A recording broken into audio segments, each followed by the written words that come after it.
Sure आप। Sure. सबसे पहले thank you, yes sir. Thank you आपका लोकेश जी, एंड थैंक यू मन्नत एंटरटेनमेंट का। अच्छा, क्योंकि आपका काम भी एंटरटेनमेंट का ही है, तो कहीं ना कहीं हम दोनों एक जैसा काम करते हैं। बिल्कुल सर, बिल्कुल बिल्कुल। लोगों को एंटरटेन करते रहना इस टाइम में कि जब लोग घर से निकल नहीं सकते हैं और कोई साधन ज्यादा बचे नहीं है, तो सोशल मीडिया, रेडियो, टीवी सिर्फ यही इस टाइम में है सबके लिए। तो हमारी भी बिल्कुल कोशिश बिल्कुल। रहती है कि लोगों को एक अच्छा एंटरटेन हम करते रहे। तो आपने क्या स्पेशल तैयारी की है कि लोगों को जो राइट इंफॉर्मेशन देना, देखिए, उसके लिए आप क्या करते हैं? एक तो हमारी इंफॉर्मेशन मैं आपको बता दूं, व्हाट्सएप से नहीं आती। सबसे जरूरी ये है, और ओके। जितने भी लोग हमारे साथ हैं मैं सबको ये कहना चाहता हूँ, हम में से जो भी लोग देख रहे हैं, किसी की भी इंफॉर्मेशन व्हाट्सएप से नहीं आनी चाहिए। मैं ये नहीं कह रहा कि it's not a good source of communication, बहुत अच्छा सोर्स ऑफ कम्युनिकेशन है, लेकिन क्या हो रहा है ना, व्हाट्सएप पे बहुत सारी न्यूज ऐसी होती हैं जो 99% गलत होती है, जो कहीं से भी ओके। कोई भी उसको कोई भी उसकी ऑथेंटिसिटी चेक करके नहीं फॉरवर्ड करता। तो हमारी तैयारी यही होती है कि हम जो भी इंफॉर्मेशन पास करें अपने लिसनर्स को, वो 110% ऑथेंटिक हो, सटीक हो, सही हो, और बिल्कुल सही सोर्स से आई हो। और सबसे जरूरी चीज जो हम रेडियो सिटी पे ये कोशिश करते हैं कि ना, हम जो भी इंफॉर्मेशन दे रहे हैं उससे पैनिक क्रिएट ना हो। सही इंफॉर्मेशन होना बहुत जरूरी है, पर पैनिक क्रिएट नहीं होना चाहिए। ऐसा नहीं होना चाहिए कि कोई मुझे सुन रहा है, कह रहा है अरे यार आदि ने कहा था, ये तो मतलब ओहो, कोरोना से तो मतलब अगर कोरोना हो गया तो जान चली गई। ये एक बहुत मिथ है लोगों को कि कोरोना हो गया तो जान चलेगी। नहीं, ऐसा नहीं होता। बिल्कुल सही सर। आज की तारीख में कोरोना से जानकारी ही बचाव है, और सही हाँ, और बिल्कुल राइट। सटीक जानकारी लोगों को मिलनी बहुत जरूरी है। तो हम यही कोशिश करते हैं, बल्कि मैं अकेला नहीं, हमारे जितने भी आरजेस हैं, जितने भी हैं, सब यही कोशिश करते हैं कि लोगों को इंफोटेनमेंट मिले, कि इन्फॉर्मेशन तो मिली रही है, एंटरटेनमेंट भी मिल रहा बिल्कुल बिल्कुल सही बात है सर। सर मैं आपसे ये जानना चाहूंगा कि आज जहां पे लोग अपना जब कैरियर चुनते हैं, कोई डॉक्टर, कोई इंजीनियर, कोई टीवी या कोई फिल्म में जाना चाहता है, है। जहां पे लोग अलग अलग कैरियर चुनते हैं, वहां पे आपने आज एक आरजे का कैरियर चुना। क्या हम्म। खास कारण था को आरजे कैरियर को चुनना? मुझे ऐसा लगता है, जो भी आरजे बनना चाहता है वो इसलिए बनना चाहता है, एक तो ऑब्वियसली बहुत अच्छा नेम और फेम दोनों होता है, और दूसरा, जब आप आरजे बनते हो ना, तो आपको अपने आप को बदलना नहीं पड़ता। आप जैसे होते हो, आप वैसा ही अपने आप को प्रेजेंट करते हो। अगर आप एक एक्टर बनते हो तो आपको बहुत सारे रोल करने पड़ते हैं, आपको हर वक्त अपने आप को बदलना पड़ता है।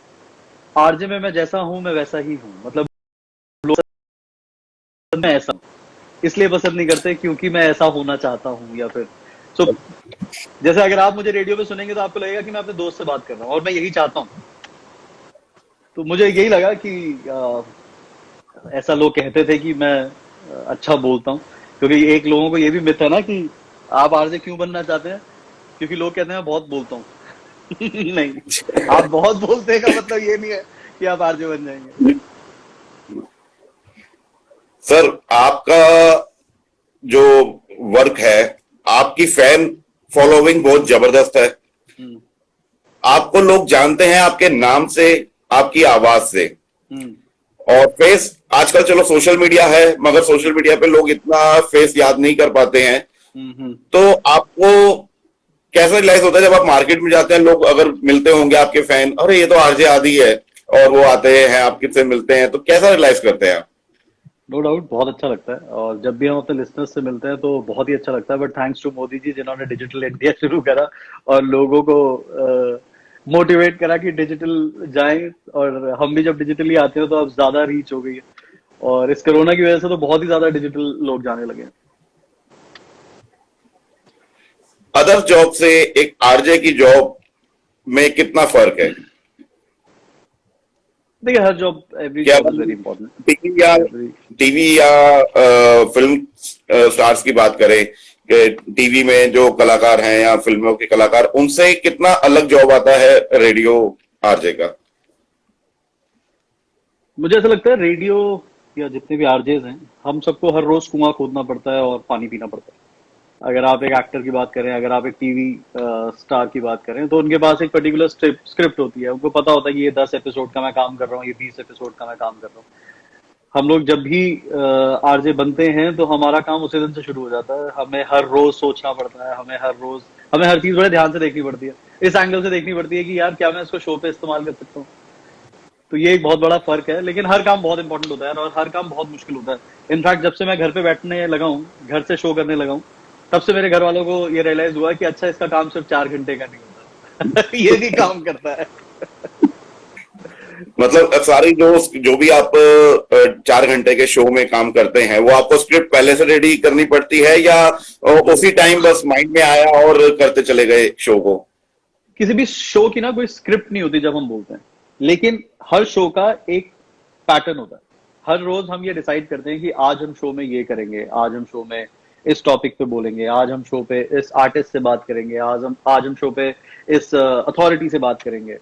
और कई बार ऐसा भी होता है कि अचानक से कुछ नई चीज शो पे आ जाती है। जैसे मान लीजिए अगर किसी ने मुझे फोन करके कह दिया कि आदि यहाँ पे ऐसी ऐसी प्रॉब्लम है, तो मुझे इंस्टेंटली कोई अथॉरिटी से बात करनी हो, या अगर किसी ने कह दिया कि मेरा मूड बड़ा खराब है, तो उसको जबरदस्ती हंसाना पड़ता है। तो आप एक सेट पैटर्न के साथ स्टूडियो में नहीं जा सकते, लेकिन हाँ, एक ढांचा तैयार करना पड़ता है हर रोज, और वो ढांचा तैयार करना बहुत मुश्किल होता है। जैसे मकान बनाने में होता है ना, मकान बनाने में होता है कि आपने ढांचा तैयार कर लिया, लेकिन उसको आप अंदर से कैसे संवारना है, तो बिल्कुल सर।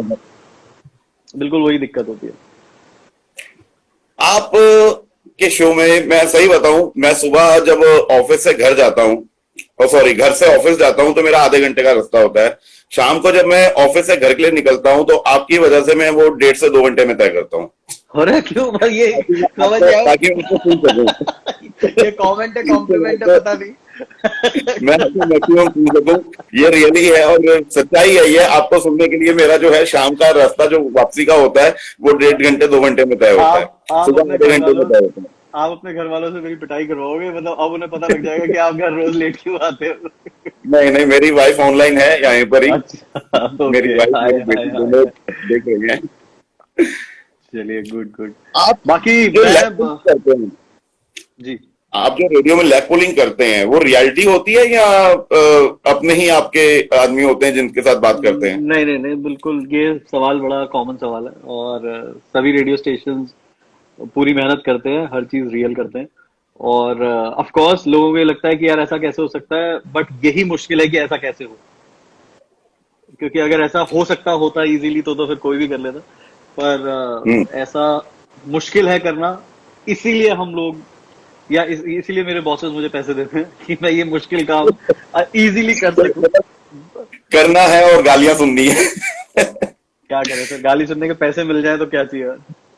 बिल्कुल सही बात है। कभी आपको ऐसा करते वक्त कभी गुस्सा आया कि जैसे लोग उल्टा बोलते हैं या बदतमीजी से बात करते हैं, गालियां देते हैं, कभी आपको ऐसा गुस्सा या फ्रस्ट्रेशन नहीं होती कि यार क्या मैं कर रहा हूं और लोग गालियां दे रहे हैं और मैं सुन रहा हूं, और उसके बाद में हंस भी रहे हैं आप?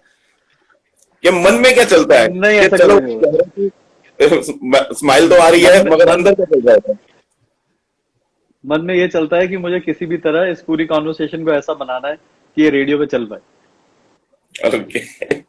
मतलब आप काम के प्रति जो है पूरा मेहनत करते हैं कि उसमें चाहे कुछ भी हो।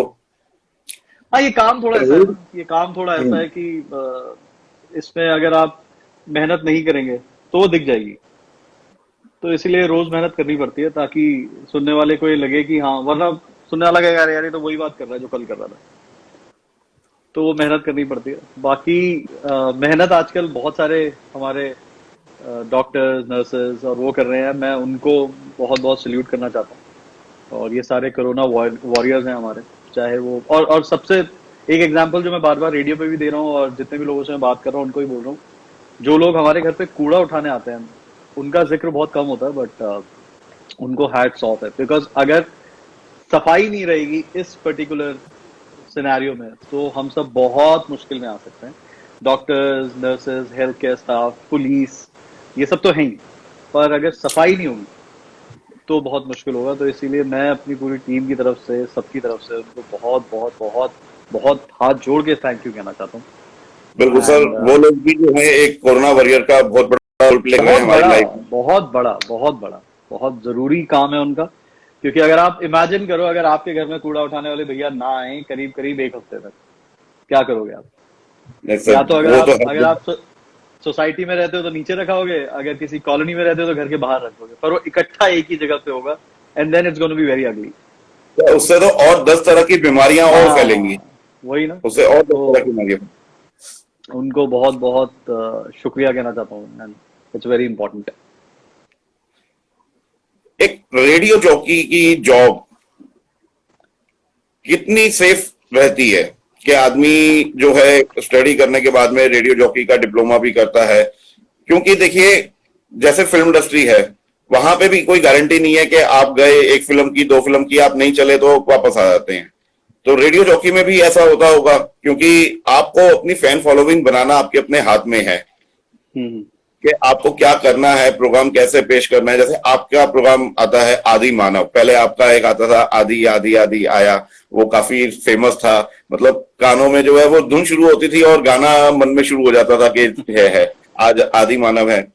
तो आप लोगों ने ये आप खुद प्रिपरेशन करते हैं इसकी, या आपको बना हुआ मिलता है कि हाँ जी अब आपने ये प्रोग्राम करना है? पहले तो मैं आपके पहले सवाल का जवाब दे दूं कि एक आरजे की जॉब कितनी सेफ होती है। तो एक आरजे की जॉब उतनी ही सेफ होती है जितनी कोई और जॉब होती है। ठीक है। सो अगर कोई आरजे बनना चाहता है तो सबसे पहले तो वो ये इस बात को दिमाग से निकाल दे कि क्या मेरी जॉब सेफ रहेगी या नहीं, क्या मेरी, क्योंकि अब वो वाला टाइम चला गया कि जब कोई पूछा करता था कि क्या करते हो, और आप कहते थे जी मैं रेडियो पे अनाउंसर हूँ, तो वो कहता था वेरी गुड, वो तो ठीक है पर करते क्या हो? तो वो वाला टाइम चला गया। So it's a very safe job. It's a very beautiful job. It's a very entertaining job for yourself also. हाँ, हालांकि कुछ कई कई बार थोड़ी खिंच हो जाती है जब समझ नहीं आता करें क्या। नया बॉस कहता है कि कुछ नया करो। अब कुछ नया करो और क्या करें, ये दोनों बहुत अलग अलग चीजें हैं। तो कई बार उसकी बहुत दिक्कत होती है, कई बार वो थोड़ी सी इरिटेशन होती है, बट हाँ फन है, बहुत सेफ जॉब है। ऑफ कोर्स मुश्किल है क्योंकि आपको वो बना के रखनी पड़ती है ग्रिप अपने लिसनर्स के साथ। दूसरा, आपका सवाल था कि क्या आपको शो बना बनाया मिलता है? नहीं, शो बना बनाया नहीं मिलता। पूरी एक टीम होती है, एक आरजे होता है, एक प्रोड्यूसर होता है, और भी लोग होते हैं पूरी टीम में। वो लोग हेल्प करते हैं। तो हर कोई अपना अपना दिमाग लगाता है, और जब सारे दिमाग मिलके एक साथ आते हैं तो एक बहुत अच्छा शो बनता है, और वही हम लोग हर रोज करते हैं। मतलब ऐसा नहीं है कि मैंने आज संडे है, मंडे को ऑफिस जाके हफ्ते भर का शो बना दिया और पूरे हफ्ते वो करना है। नहीं, ऐसा नहीं होता। हर रोज ऑफिस आते हुए, ऑफिस जाते हुए कुछ ना कुछ चलता रहता है दिमाग में, कुछ नया ढूंढने की कोशिश करते रहते मतलब हर काम में जो है एक क्रिएटिविटी की बहुत जरूरत होती है। हैं। जैसे हम भी सोचते रहते हैं कि बिल्कुल, इस अब बार क्या ये नया सोचते इवेंट हैं करें। क्या करना है। Correct correct. हर काम क्रिएटिव है, मुझे लगता है। हर काम क्रिएटिव है, चाहे वो सेल्स हो, चाहे वो मार्केटिंग हो, चाहे वो अकाउंट्स का हो। अकाउंट्स का काम भी बड़ा क्रिएटिव है। उसमें क्रिएटिविटी ये दिखानी पड़ती है कि किस तरह एक नया ऐसा टैक्स या कोई ऐसी चीज डाली जाए जिससे कि सीटीसी कम हो जाए। आप समझ रहे हो? तो क्रिएटिविटी हर चीज में। एचआर में क्रिएटिविटी है, किस तरह हर एम्प्लॉय को खुश रखा जाए। मतलब मुझे लगता है ये दुनिया का सबसे मुश्किल काम है एचआर में होना। मैंने अपनी शुरुआत एचआर से ही की थी। और आप कुछ भी कर लो, आपके अगर ऑर्गेनाइजेशन में 1000 लोग हैं, आपके ऑर्गेनाइजेशन में 3 लोग हैं, आप फिर भी किसी को खुश नहीं रख पाओगे। वो 3 भी नहीं खुश होंगे सबके सब, वो 1000 भी नहीं खुश होंगे। तो एचआर की एक बहुत मुश्किल जॉब है। So every job is very tough and every job is very creative. Every job demands to be very creative. So this is what I feel with for radio also. मैंने सुना है RJ की job में retirement बहुत जल्दी हो जाता है। मेरी त्वचा से मेरी उम्र का पता ही लगता है, वो ठीक ठाक उम्र है मेरी। अच्छा। तो ऐसा नहीं है। मैं क्योंकि वो दूसरे रेडियो स्टेशन में है इसलिए उनका नाम नहीं ले सकता, बट रेडियो में ऐसे लोग हैं जो ऑन एयर हैं और जो 45 प्लस हैं। And Okay. सबसे बड़ा एग्जाम्पल है हम सब रेडियो जॉकीज के गुरु, हम सब रेडियो इंडस्ट्री वालों के गुरु, हम सब वॉइस के काम करने वालों के गुरु अमीन सयानी साहब। वो आज भी जब बोलते हैं तो हिल जाता है पूरा वातावरण। तो क्या सर रेडियो का, हाँ जी, जी जी जी प्लीज। रेडियो का जो मुकाम है वो हमारी सोशल लाइफ में एक बिल्कुल ही अलग रहा है शुरू से। मैं अपनी बात करूं, मैं छोटा सा होता था, हमारे घर में वो इतना बड़ा रेडियो होता था लकड़ी के बॉक्स में बना हुआ, और उसमें जो है नॉब चैनल चेंज करने के लिए काफी बड़ा वो रेगुलेटर होता था, उससे चेंज करते थे, और जितने वो निडल चलती थी उतनी सी स्ट्रिप में लाइट चलती थी। मैं जब छोटा होता था मैं उसमें घुस के देखता था, मैं कहा यार इसमें कोई आदमी बैठा हुआ है क्या? आवाज आ रही है। धीरे धीरे रेडियो चेंज होता गया। उस जमाने में एक बहुत ही मशहूर आरजे होते थे, अमीन सयानी जी। अभी मैं उन्हीं का तो जिक्र किया, हम सबके बॉस, हम सबके गुरु अमीन सयानी साहब। आज भी उनका एक शो आता है, आई थिंक संडे के संडे उनका मॉर्निंग में आता है। राइट। बेहतरीन आवाज। मगर तब हमने ये सोचा नहीं था कि रेडियो जॉकी का एक अलग ही मुकाम बन जाएगा एक कैरियर में, कि लोग पीछे भागेंगे। मगर क्या रेडियो जॉकी का, जहां तक मैं सोचता हूं, क्योंकि एक लिमिटेड चैनल्स हैं और लिमिटेड टाइम्स के सबके स्लॉट्स होते हैं, जैसे आपका भी एक स्लॉट्स है कि शाम को आप 5 से 9 आते हैं, हर किसी के स्लॉट है, तो इसमें वैकेंसीज का क्या स्कोप है? वैकेंसीज तो आई थिंक लिमिटेड होती होगी, क्योंकि सबके जो है ऑलरेडी स्लॉट्स फुल हैं, कामयाब है, चल रहे हैं। तो नए आरजेस को क्या मौका मिलता है एंट्री करने का? वैकेंसीज कितनी होती हैं इसमें? वैकेंसीज आपने सही कहा, होती कम है, लेकिन क्योंकि इतना वास्ट नेटवर्क है ना, पैन इंडिया है, तो अगर मान लीजिए दिल्ली में वैकेंसी नहीं है तो हो सकता है लखनऊ में हो सकता है जयपुर में हो सकता है चंडीगढ़ में हो सकता है, मतलब पूरे इंडिया में। तो अपॉर्चुनिटीज बहुत हैं, और रेडियो करना और रेडियो जॉकी करना तो अलग चीजें हैं। आप, मेरे को लगता है इंसान को सबसे पहले रेडियो का सोचना चाहिए कि मुझे रेडियो करना है, क्योंकि आप सीधे शाहरुख खान नहीं बन सकते, आपको सबसे पहले एक्टिंग आनी चाहिए। तो बहुत से यंगस्टर्स हैं जिनको हम ट्रेन भी करते हैं, तो वो पहले रेडियो में आते हैं, पहले वो बहुत सारी ट्रेनिंग लेते हैं, उसके बाद वो बहुत अलग अलग जगह प्लेस हो जाते हैं। कई बार ऐसा होता है कि वो सीधे रेडियो जॉकी नहीं बनते, बट क्योंकि we are a part of a programming team, तो प्रोग्रामिंग टीम में बहुत सारी वैकेंसीज होती हैं, बहुत सारे अपॉर्चुनिटीज होती हैं, एवेन्यूज होते हैं। तो बहुत बहुत बहुत स्कोप है जी, बस मेहनत करना जरूरी है। और ऐसा ना सोचें कि मैंने 15 दिन का कोर्स किया और मैं रेडियो में लग गया और मेरी सैलरी हो गई लाखों में और हो गई लाइफ सेट, ऐसा नहीं होता। मेहनत तो सर हर एक मेरे जानकार उन्होंने ज्वाइन किया हुआ है, रमित जी एंड आरजे खुर्की, दोनों को hi hello WhatsApp. Urban joined, okay. तो आप मेहनत बताओ तो लोकेश जी। जी, आपका कैसा चल रहा है? बिकॉज अब तो इवेंट का काम, ऐसा कह रहे हैं लोग, हम दोनों ही रिलेटेड हैं इवेंट से। तो सर रेडियो, सॉरी, हमारा इवेंट जो है इस टाइम में तो आने वाले 4-5 महीने तक हम कोई प्लान भी नहीं कर रहे हैं ड्यू टू कोरोना, क्योंकि जितना कम गैदरिंग हो, सोशल डिस्टेंसिंग ज्यादा हो, वो उसी पे हम भी फॉलो करेंगे, क्योंकि वो बहुत ज्यादा मैंडेटरी है हम सबके लिए। तो अभी तो हम इसको नहीं प्लान कर रहे हैं। अब मेरा काफी टाइम से कुछ प्रोजेक्ट्स पे काम चल रहा था टीवी सीरियल्स के लिए। ओके, अब देख रहे हैं कि अगर गवर्नमेंट आगे क्या परमिशन देती है, तो बहुत ही जल्दी मैं अपना एक टीवी सीरियल स्टार्ट करने वाला हूँ। परफेक्ट। आपको अगर बता देना ऑडिशन का, मैं आ जाऊंगा ऑडिशन देने। सर आपको तो बिना ऑडिशन के ही वेलकम है, बिल्कुल, आपकी अपनी बड़ा कंपनी है। मुश्किल है, दो चीजें कभी झूठ नहीं बोलती, एक कैमरा और एक माइक। तो मैंने रेडियो के लिए भी ऑडिशन दिया था और आपके सीरियल के लिए भी ऑडिशन दूंगा। नहीं सर, ऐसी बात नहीं है। हमारा ट्रेनिंग स्कूल भी है, अगर जरूरत पड़ेगी तो हम आपको क्लासेस ज्वाइन करा देंगे। चलो, वेरी गुड। बाकी I wish you all the best Lokesh ji. मैं